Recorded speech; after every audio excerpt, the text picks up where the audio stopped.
My name is Houston White. I own this place, White Men's Room, which is kind of merging into HWMR.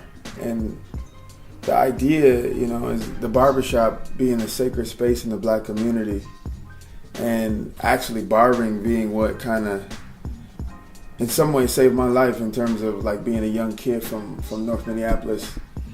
When I was about 14, out on some random Saturday, hitting the block with my guy, and I was trying to make some money, man, to get some gear for school next week. And for whatever reason, I made a really poor decision and got myself into some serious trouble.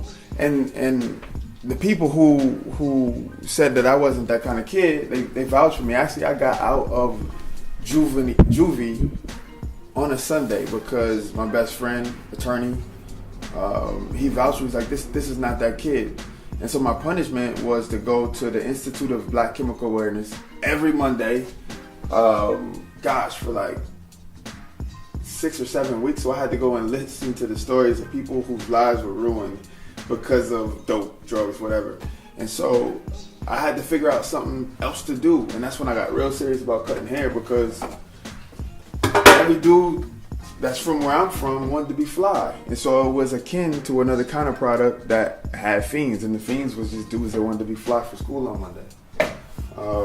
And in a very short time, I was making $500, $600, $700 a week at 15, 16 years old in my aunt's basement. So that's when I knew that there was a huge opportunity for the whole barber game. And by the time I was 19, I had my first shop. And barbershops are low barrier to entry.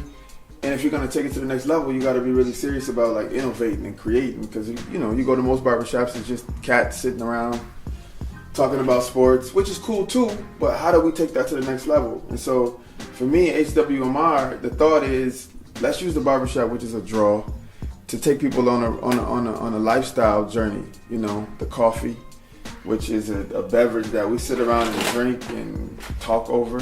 So we put in a coffee bar, and we partnered with Dogwood Coffee, who, in my opinion, are like the best coffee roasters in the upper Midwest. And so we offer Dogwood Coffee. And most people don't even know coffee's a fruit. I had no idea that coffee was a fruit. So it's fun to kind of go on this journey and just sit back, drink a beverage and talk about all kind of stuff. And, we created a line of clothing, and the mantra is Blk Excellence. And, that's really about like rebranding ourselves, showing a new side of, and it's not that it hasn't been there. Black folks have been doing incredible things, and are incredible people, from the beginning of time. We're the founders of civilization. So it's about like in this urban environment, showing a new side, showing a better, I wouldn't even, not necessarily better, but giving our kids and the people who maybe don't feel so good about themselves, something that they can take pride in. Just wearing it on your chest is a game changer. I've had so many kids come up and say, guess what I wore for school pictures today? I wore my Blk Excellence shirt, and that's the best thing in the world.